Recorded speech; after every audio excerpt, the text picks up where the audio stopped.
Good morning all. ഇന്ന് നമ്മൾ പഠിക്കാൻ പോകുന്ന മെറ്റൽ കാർബണൈൽസിനെ കുറിച്ചാണ്. മെറ്റൽ കാർബണൈൽസ് പറയുമ്പോൾ നമുക്ക് ആ പേരിൽ നിന്ന് അറിയാം, മെറ്റലിന്റെ കൂടെ ലിഗാൻഡ് ആയിട്ട് വന്നിരിക്കുന്നത് കാർബണൈലായിരിക്കും. സോ അപ്പോൾ ലിഗാൻഡ് ആയിട്ട് കാർബണൈൽ വരുന്ന മെറ്റലിന്റെ കോംപ്ലക്സിലെ അതാണ് മെറ്റൽ കാർബണൈൽസ് എന്ന് വിളിക്കുന്നത്. ഇനി എല്ലാ ടൈപ്പ് മെറ്റൽസും കാർബണൈൽസ് ആയിട്ട് ബോണ്ട് ഫോം ചെയ്യില്ല. അങ്ങനെ വന്നെങ്കിൽ ചില കണ്ടീഷൻസ് ഉണ്ട്. ഒന്ന്, ആ മെറ്റലിന്റെ അകത്തൊരു ലോ ലൈങ് ആയിട്ടുള്ള വേക്കന്റ് ഓർബിറ്റൽ ഉണ്ടാവണം. അതായത് കാർബണൈലിന്റെ അകത്തുള്ള ഇലക്ട്രോൺസിനെ അക്സെപ്റ്റ് ചെയ്യാൻ പറ്റുന്ന ലോ ലേയിങ് ആയിട്ടുള്ള വേക്കന്റ് ഓർബിറ്റൽ മെറ്റലിൽ ഉണ്ടാവണം.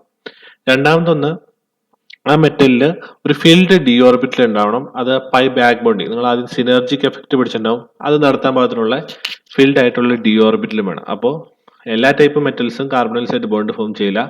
അതിനുള്ള കണ്ടീഷൻസ്: ഒന്ന്, ഒരു വേക്കന്റ് ആയിട്ടുള്ള ലോ ലൈങ് ഓർബിറ്റൽ വേണം. രണ്ടാമത്, ഫിൽഡ് ആയിട്ടുള്ള ഒരു ഡി ഓർബിറ്റൽ വേണം പൈ ബാക്ക് ബോണ്ടിങ് നടത്താൻ വേണ്ടിയിട്ടുള്ളത്. ഓക്കെ, ഇനി കാർബണൈൽസ് എങ്ങനെ പ്രിപ്പയർ ചെയ്യുന്ന നോക്കാം. അതിന് കുറെ മെത്തേഡ്സ് ഉണ്ട്. അതിൽ ആദ്യത്തെ മെത്തേഡാണ് പറയുന്നത്, carbonyls can be prepared by the direct interaction of metal with carbon monoxide. അതായത് കാർബൺ മോണോക്സൈഡ് മെറ്റലായിട്ട് ഡയറക്റ്റ് ആയിട്ട് ഇന്ററാക്ട് ചെയ്താൽ മാത്രം മതി. അത് വളരെ ഹൈ ടെമ്പറേച്ചറിലും അല്ലെങ്കിൽ റൂം ടെമ്പറേച്ചർ അല്ലെങ്കിൽ പ്രഷർ പ്രഷർ കണ്ടീഷൻസ് പതുക്കെ വേരി ചെയ്ത് നോക്കിയാൽ മതി, അവർ ഡയറക്റ്റ് ആയിട്ട് റിയാക്ട് ചെയ്ത് കോമ്പൗണ്ട്സ് ഫോം ചെയ്യും. എക്സാമ്പിൾസ് ആണ് അതിനകത്തുണ്ട്. Fe+5CO 200 ഡിഗ്രി സെൽഷ്യസിലും 100 അറ്റ്മോസ്ഫിയർ പ്രഷറിലാണെങ്കിൽ അത് FeCO5 ആവും. Nickel+4CO റൂം ടെമ്പറേച്ചറിൽ 100 അറ്റ്മോസ്ഫിയർ പ്രഷറിൽ അത് Nickel CO4 ആവും. ഇതൊരു method, direct interaction of metal and carbon monoxide. അടുത്തത്, reduction of metal halides in the presence of carbon monoxide. Example ആയിട്ട് വരുന്നതാണ് VCl3 vanadium trichloride plus 6CO plus Na 100 degree സെൽഷ്യസിൽ 150 atmosphere പ്രഷറിൽ phosphoric ആസിഡിന്റെ പ്രസൻസിൽ എടുക്കുകയാണെങ്കിൽ അത് vanadium hexa carbonate VCO6 plus 3 NaCl form ചെയ്യുന്നതാണ്. സോ അപ്പോൾ മെറ്റൽ കാർബണേറ്റ്സ് ഫോം ചെയ്യാനുള്ള അടുത്ത മെത്തേഡാണ് reduction of metal halides in the presence of carbon monoxide. Then മൂന്നാമത്തെ ഒരു മെത്തേഡാണ് thermal or photo chemical decomposition. ഈ thermal or photo chemical decomposition normally കാർബണൈൽസിന്റെ ന്യൂക്ലിയാരിറ്റി ഇൻക്രീസ് ചെയ്യാൻ വേണ്ടിയാണ്. അതായത് ഒരു FeCO5 എന്നൊരു എക്സാമ്പിൾ എടുക്കുകയാണെങ്കിൽ അതിന്റെ എന്താണ് ന്യൂക്ലിയാരിറ്റി ഇൻക്രീസ് ചെയ്യാൻ, number of metal atoms increase ചെയ്യാൻ പറ്റിയ രീതിയിലാണ് തെർമൽ ഓർ chemical decomposition വരുന്നത്. Polynuclear carbonyls are generally prepared by the decomposition of simple carbonyls by the action of heat or light. Example ആയിട്ട് വരുന്നതാണ് 2FeCO5 ലൈറ്റിന്റെ പ്രസൻസിലാണെങ്കിൽ അത് Fe2CO9 ആയിട്ട് മാറും. അതുപോലെ 2CO2CO8 gives CO4CO12 plus 4CO. അതായത് കൊബാൾട്ടിന്റെ അല്ലെങ്കിൽ അയണിന്റെ ഒക്കെ കാർബണൈൽസ് അതിന്റെ അതിന് ഡൈമറൈസേഷൻ സംഭവിക്കുന്ന മാതിരി കോമ്പൗണ്ട് ഫോം ചെയ്യും. അതിന്റെ ന്യൂക്ലിയാരിറ്റി ഇൻക്രീസ് ചെയ്യാണ് ചെയ്യുന്നത്. ദെൻ മെറ്റൽ കാർബണൈൽസിന്റെ പ്രോപ്പർട്ടീസ് എന്ന് നോക്കാം. നോർമലി അയൺ, റുദീനിയം, ഓസ്മിയം ഇതിന്റെ എല്ലാം പെന്റാർ കാർബണൈൽസും നിക്കലിന്റെ ടെട്രാ കാർബണൈൽസ് അതെല്ലാം ഗ്യാസസ് ആണ്. ബാക്കിയെല്ലാം തന്നെ വരുന്നത് സോളിഡ്സ് ആയിട്ടാണ് വരുന്നത്. ഇനി മെറ്റൽ കാർബണൈൽസ് ഹീറ്റ് ചെയ്തിട്ടുണ്ടെങ്കിൽ അതിൽ നിന്ന് കാർബൺ മോണോക്സൈഡ് ലിബറേറ്റ് ചെയ്ത് പോകും, നമുക്ക് മെറ്റൽ കിട്ടും. അപ്പോൾ മെറ്റൽ പ്രൊഡ്യൂസ് ചെയ്യാൻ വേണ്ടിയും ഇത് യൂസ് ചെയ്യുന്നുണ്ട്. ഇനി കുറച്ച് കെമിക്കൽ റിയാക്ഷൻസ് എന്തൊക്കെയാണെന്ന് നോക്കാം. അതിലൊന്നാമത്തേത്, the alkaline hydrolysis of FeCO5 gives yellow alkali carbonyl halide. അതായത് ആൽക്കലൈൻ ഹൈഡ്രോളിസിസ്, ആൽക്കലിയുടെ പ്രസൻസിൽ FeCO5നെ ഹൈഡ്രോളിസിസ് ചെയ്യുക. അങ്ങനെ ചെയ്യുമ്പോൾ നമുക്ക് യെല്ലോ കളറുള്ള ആൽക്കലി കാർബണൈൽ ഹാലൈഡ്സ് കിട്ടും. അതായത് FeCO5 plus NaOH 3 NaOH gives NaH FeCO4 plus Na2CO3 plus H2O എന്ന് പറഞ്ഞ കോമ്പൗണ്ട് ആയിരിക്കും നമുക്ക് കിട്ടുന്നത്. ദെൻ അടുത്തത്, reduction of carbonyls by suitable reductants gives കാർബോണിലേറ്റ്സ്.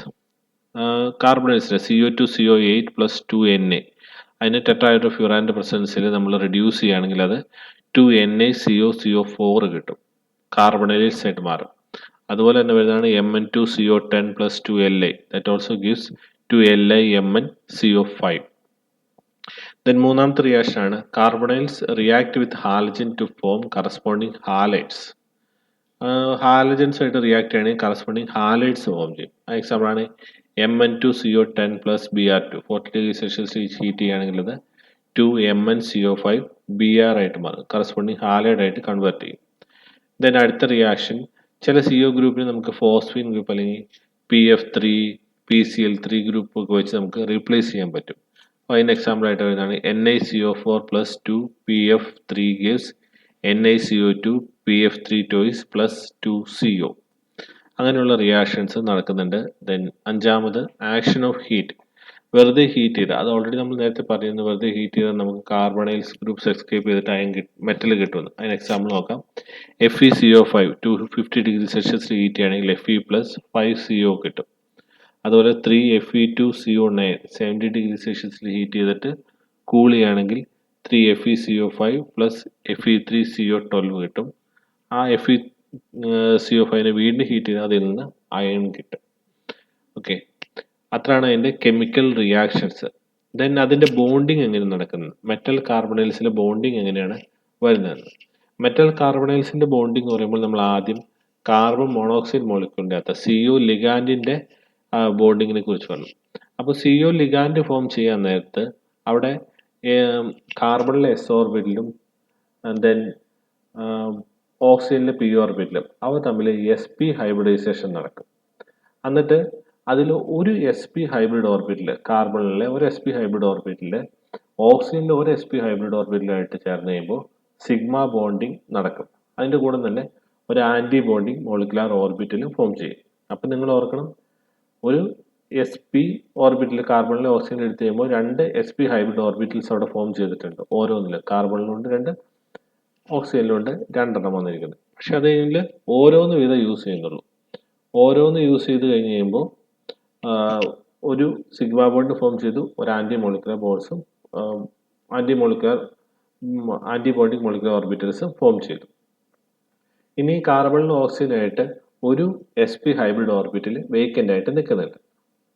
അങ്ങനെ നിൽക്കുന്ന റിയാക്ഷനിൽ പങ്കെടുക്കാൻ നിൽക്കുന്നുണ്ട്. അതിന് നമ്മൾ നോൺ ബോണ്ടിങ് മോളിക്കുലർ ഓർബിറ്റൽ എന്നാണ് വിളിക്കുന്നത്. അപ്പോൾ കാർബണിലും കാർബണിലൊരു സൾഫറും കാർബണിലെ ഒരു s ഓർബിറ്റിലും ഓക്സിജനിലെ P ഓർബിറ്റിലും കൂടെ കൂടിച്ചേർന്ന് sp ഹൈബ്രിഡ് ഓർബിറ്റൽസ് ഫോം ചെയ്തു. അതിൽ ഒരെണ്ണം ഉപയോഗിച്ച് അവർ സിഗ്മ ബോണ്ടിങ്ങും ഒരു ആന്റി ബോണ്ടിങ് മോളിക്കുലർ ഓർബിറ്റിൽ ഫോം ചെയ്തു. രണ്ടാമത്തേത് അവിടെ നോൺ ബോണ്ടിങ് ആയിട്ടാണ് അവിടെ നിൽക്കുന്നത്. ഇനി ഇത് കൂടാതെ പിന്നെയും രണ്ട് P ഓർബിറ്റൽസ് ഉണ്ട്. കാർബണിലും രണ്ട് P ഓർബിറ്റലുണ്ട്, ഓക്സിജനിലും രണ്ട് P ഓർബിറ്റലുണ്ട്. അവ തമ്മിൽ ലാറ്ററലായിട്ട് ഓവർലാപ്പ് നടക്കുന്നുണ്ട്. അതായത് അവ തമ്മിൽ ഓവർലാപ്പ് വരുന്നത് വീണ്ടും ഒരു ബോണ്ടിങ് മോളിക്കുലർ ഓർബിറ്റൽസും ആന്റി ബോണ്ടിങ് മോളിക്കുലർ ഓർബിറ്റൽസും ഫോം ചെയ്യുന്നു. അതാണ് പൈ ബോണ്ടിന് കാരണമാകുന്നത്. നമുക്കറിയാം കാർബൺ മോണോക്സൈഡ് മോളിക്യൂളിൽ 3 ബോണ്ട് ഉണ്ടെന്ന് അറിയാം. അതിൻ്റെ രണ്ടെണ്ണം പൈ ബോണ്ടാണ്. അപ്പോൾ ആ രണ്ട് പൈ ബോണ്ട് അങ്ങനെ ഫോം ചെയ്യുന്നത്. അപ്പോൾ ഹൈബ്രിഡൈസേഷനിൽ വരാത്ത രണ്ട് P ഓർബിറ്റൽസ് തമ്മിൽ ലാറ്ററൽ ഓവർലാപ്പ് നടന്ന് രണ്ട് പൈ ബോണ്ട് അവിടെ ഫോം ചെയ്തു. ദെൻ ഹൈബ്രിഡൈസേഷനിൽ വരുന്നത് s ഓർബിറ്റിലാണ് കാർബണിലെയും P ഓർബിറ്റിൽ ഓക്സിജനിലെയും. അവ തമ്മിൽ ഹൈബ്രിഡൈസേഷൻ വരുന്ന sp ഹൈബ്രിഡ് ഓർബിറ്റൽസ് അത് കാർബണിലെയും ഓക്സിജനിലെയും കൂടി ഓവർലാപ്പ് ചെയ്ത് കഴിയുമ്പോൾ അവിടെ സിഗ്മ ബോണ്ടിങ് മോളിക്കുലർ ഓർബിറ്റിൽ ഫോം ചെയ്യുന്നു, ഒരു ആന്റി ബോണ്ടിങ് മോളിക്കുലർ ഓർബിറ്റിൽ ഫോം ചെയ്യുന്നു. പിന്നെ പറഞ്ഞ ബാക്കി നിൽക്കുന്നത് അത് നോൺ ബോണ്ടിങ് മോളിക്കുലർ ഓർബിറ്റിലായിട്ടാണ് നിൽക്കുന്നത്. ഇനി ആ നോൺ ബോണ്ടിങ് ആയിട്ട് നിൽക്കുന്ന മോളിക്കുലർ ഓർബിറ്റിലാണ് ആ മോളിക്യൂളിലെ മെറ്റൽ കാർബണൈൽസ് ആയിട്ട് വരുമ്പോൾ അതിൻ്റെ അകത്തെ ഹയസ്റ്റ് ഒക്യുപ്പൈഡ് മോളിക്കുലർ ഓർബിറ്റൽ എന്ന് പറയുന്നത്. അത് കാർബണൈലിലെ ഹയസ്റ്റ് ഒക്യുപ്പൈഡ് മോളിക്കുലർ ഓർബിറ്റൽ എന്ന് പറയുന്നത്. ഈ പൈ സ്റ്റാർ ആന്റിബോണ്ടിങ് മോളിക്കുലർ ഓർബിറ്റൽസ് ആണ് അവിടുത്തെ ലോവസ്റ്റ് അൺഒക്യുപ്പൈഡ് മോളിക്കുലർ ഓർബിറ്റൽ എന്ന് വിളിക്കുന്നത്. അപ്പോൾ ഇങ്ങനെ നിൽക്കുന്നതിൽ കാർബൺ മോണോക്സൈഡിൽ ഒരു ഫിൽഡ് ആയിട്ടുള്ള ഓർബിറ്റിൽ നിൽക്കുന്നുണ്ട്. ഹയസ്റ്റ് ഒക്യുപ്പൈഡ് മോളിക്കുലർ ഓർബിറ്റൽ എന്ന് പറയുന്നതാണ് അതിൻ്റെ നോൺ ബോണ്ടിങ്ങിൽ ഏർപ്പെടാണ്ട് നിൽക്കുന്ന ഒരു മോളിക്കുലർ ഓർബിറ്റൽ. അത് മെറ്റലിൻ്റെ വേക്കൻ്റ് ആയിട്ട് കിടക്കുന്ന ഓർബിറ്റിലായിട്ട് ചേർന്ന് സിഗ്മ ബോണ്ട് ഫോം ചെയ്യുന്നു. അതാണ് ഇവിടെ കാണിച്ചിരിക്കുന്നത്. ഈ കാർബൺ മോണോക്സൈഡിൻ്റെ അകത്ത് ഇവിടെ വന്നിട്ടുള്ള നോൺ ബോണ്ടിങ് ആയിട്ടുള്ള ഫിൽഡ് ആയിട്ടുള്ള ഹോമോ ഓർബിറ്റൽ. ആ ഓർബിറ്റിലെ മെറ്റലിൻ്റെ വേക്കൻ്റ് ഓർബിറ്റലായിട്ട് കൂടി ചേർന്ന് അവിടെ സിഗ്മ ബോണ്ട് ഫോം ചെയ്തു. അപ്പോൾ അത് ligand to metal sigma bond അവിടെ ഫോം ചെയ്തു. അങ്ങനെ ഫോം ചെയ്ത് കഴിയുമ്പോൾ മെറ്റലിൻ്റെ അകത്ത് എന്ത് ചെയ്യും, ഇലക്ട്രോൺ ഡെൻസിറ്റി കൂടും. അപ്പോൾ മെറ്റലിനകത്ത് തന്നെയുള്ള ഫീൽഡ് ഡി ഓർബിറ്റിൽ, ആ ഫീൽഡ് ഡി ഓർബിറ്റിൽ കാർബൺ മോണോക്സൈഡിന്റെ ലൂമോ ആയിട്ട് ചേർന്ന് ഒരു D π P π ബാക്ക് ബോണ്ടിങ് നടക്കും. നമ്മൾ ഇതിനു മുമ്പ് മെറ്റൽ ആൽക്കീൻ്റെ കേസിൽ ഇങ്ങനെ പറഞ്ഞാണ് D π P π ബാക്ക് ബോണ്ടിങ്. അതുപോലെ തന്നെ ഇവിടെ D π P π ബാക്ക് ബോണ്ടിങ് നടക്കും. അങ്ങനെ നടന്നു കഴിയുമ്പോൾ അത് ആ മോളിക്യൂളിനെ സ്റ്റെബിലൈസ് ചെയ്യുന്നുണ്ട്. ആ എഫക്റ്റ് എന്ന് പറയുന്ന പേരായിരുന്നു സിനർജിക് എഫക്റ്റ് എന്ന്. അപ്പോൾ അതുവഴി അത് ആ കോംപ്ലക്സിനെ സ്റ്റെബിലൈസ് ചെയ്യുന്നുണ്ട്. അതാണ് ഇവിടെ വരുന്നത്. മെറ്റലിന്റെ ഫിൽഡ് ആയിട്ടുള്ള ഓർബിറ്റൽസ് ആണിത്, D ഓർബിറ്റൽ. അത് ലിഗാൻഡിന്റെ കാർബൺ മോണോലിന്റെ വേക്കൻ്റ് ആയിട്ടുള്ള ഓർബിറ്റലായിട്ട് ലൂമാണ് ഇത് കാണിച്ചിരിക്കുന്നത് പി പൈ സ്റ്റാർ ഓർബിറ്റൽസ് ആണ്. അതുമായിട്ട് ചേർന്ന് ബോണ്ട് ഫോം ചെയ്യുന്നു. Metal to carbon pi bond ഇവിടെ ഫോം ചെയ്യുന്നു. ഓക്കെ, സോ ഇത്രയാണ് ഇതിന്റെ ബോണ്ടിങ്ങിനെ കുറിച്ചുള്ളത്. സോ അപ്പോൾ നമ്മൾ മെറ്റൽ കാർബണൈൽസ് എന്താന്ന് പറഞ്ഞു, എങ്ങനെയാണ് അത് പ്രിപ്പയർ ചെയ്യുന്നതെന്ന് പറഞ്ഞു, ദെൻ പ്രോപ്പർട്ടീസ് പഠിച്ചു, കുറച്ച് റിയാക്ഷൻസ് പഠിച്ചു അതിന്റെ, ദെൻ സ്ട്രക്ചർ പഠിച്ചു. സ്ട്രക്ചർ ഓൾമോസ്റ്റ് മെറ്റൽ ആൽക്കീൻസിന്റെ കേസ് ഒരു സിമിലർ ആണ് എന്നുള്ള കാര്യങ്ങൾ പറഞ്ഞു. അപ്പോൾ ഇന്നത്തേക്ക് ഇത്ര മതി. Okay, thank you.